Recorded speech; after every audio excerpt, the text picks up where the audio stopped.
Hey, welcome back with another lesson of on tools of instruction, lesson two, the learning process. So today we're going to be going over uh, the overview right here, which is going to be going over learning theory, perceptions and insight, acquiring knowledge, laws of learning, domains of learning, characteristics of learning, acquiring skill knowledge, types of practice, and also scenario-based training, common errors, memory and forgetting, uh, retention of learning, and transfer of learning.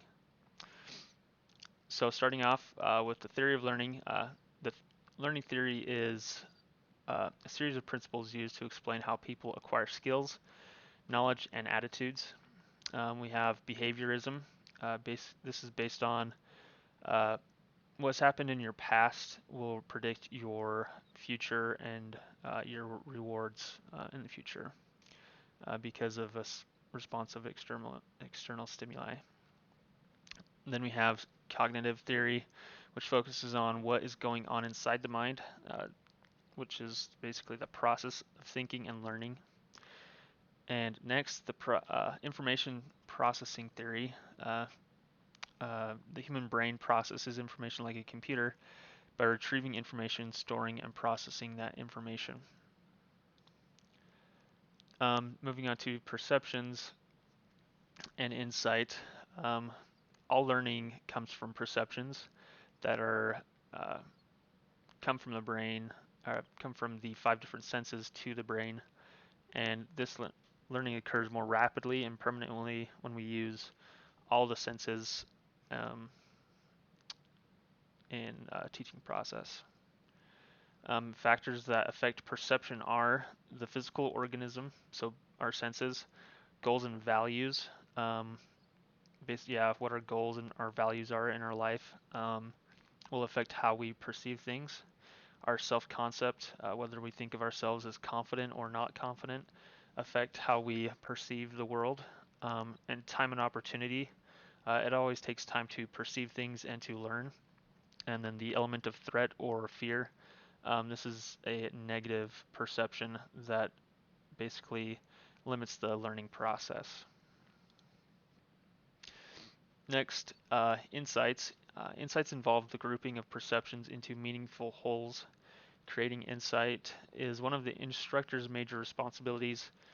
To ensure that this occurs, it is important that the student is constantly faced with new experiences and opportunities, which again is the responsibility of the instructor to give those students the experiences and opportunities for learning, whether that's homework or um, other things.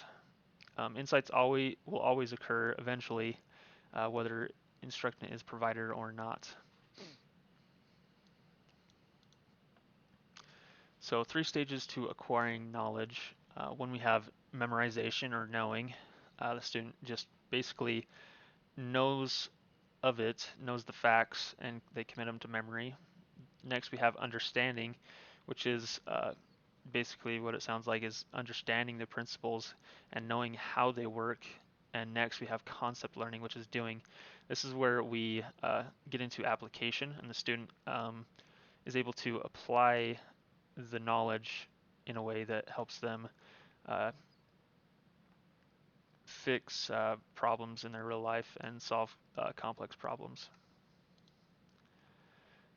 So some laws of learning are readiness, basically how ready we are. The basic need of every learner must be satisfied before he or she is ready to learn.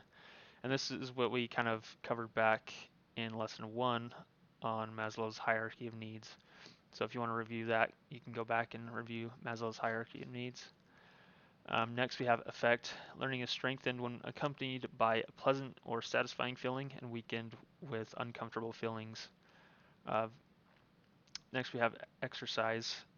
Basically, continuing to exercise and strengthen different knowledge and skills with practice will help you learn more and retain it better. Primacy, learning it right the first time. As instructors, this is really important. We don't want to teach things twice, especially because if we first taught the student wrong, uh, it will not, it'll be harder to correct that um, and teach them the right way the second time. Next, moving on to intensity. So immediate, exciting, or dramatic learning created a stronger connection than a routine or boring experiment. So keeping things exciting and dramatic can help the student uh, maintain their and help the learning process. Recency, things most recently learned are best remembered. It's pretty self-explanatory. So next we move on to domains of learning. There are three domains of learning. We have cognitive, affective, and psychomotor. Thinking, feeling, and doing. Um, Recalling information is cognitive, understanding is cognitive, analyzing is cognitive, and then affective is awareness, valuing, integration, and psychomotor is imitation, practice, and habit. Again, thinking, feeling, and doing. Some characteristics of learning. So how do we create better learning environments for our students? We want to make learning purposeful and basically teach our students why they need to know this and why the student needs to know this, why it's important. And we want to equate learning to real life experiences, whether that's through a personal story or scenario based training. We want to make learning multifaceted, going through the cognitive, the feeling, and then affective, the um, cognitive, the thinking, and then the feeling, and then the doing. Also, we want to make learning an active process, repeating things that need to be repeated. Uh, and yeah. Next, we have some stages of skill acquisition. Um, Cognitive stage, the associative stage, and the automatic response stage. So how I kind of remember this is the knowing, doing, and living. This is the three steps to master any skill or any process. First, you have to know the skill that you want to uh, produce and accomplish. And this information is the information is in the student's brain as a memorized fact. Then the associative stage, this is the doing. This is when the student needs hand-on practice with the skill, not just instructor demonstration. And then the automatic response stage, the living, the amount of attention required to carry out this skill or task is lessened. They have it ingrained in their mind, and it doesn't take very much thought to accomplish this skill. There are three types of practice. So we have deliberate practice, blocked practice, and random practice. So deliberate practice is practice aimed at a specific goal to help the student advance and become more comfortable with the skill. Basically, just uh, doing the skill over and over is deliberate practice. Blocked practice, practicing the same. Oh, sorry. So blocked practice is practicing the same skill over and over until the response becomes automatic. And then we have random practice, mixing it up and mixes up the skill to be acquired throughout the practice session.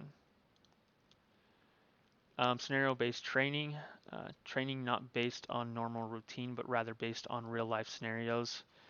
This type of training helps students see the why in what they are learning. What makes a good scenario? They have clear objectives. The scenario is tailored to what the student needs and their learning type or style. And also the scenario, it capitalizes on the nuances of the local environment using different waypoints or different like Class Bravo airspace and different environments like that or different airports will help the student learn and be able to apply the knowledge being learned. There are two kinds of errors.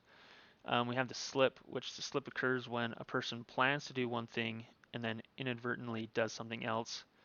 And then we have the mistake. When mistake is when a person plans to do the wrong thing and is successful. These are the two types of mistakes that can happen, and we want to make sure that no matter what type of error is committed, that it is turned into a learning experience. Um, we don't we also don't just tell the student that they're wrong. We want to tell them why it is that way, and we want to demonstrate the correct way to do it. Make sure that we're teaching them right the first time. Memory and forgetting. These are three types of memory. So we have sensory memory, short-term and long-term.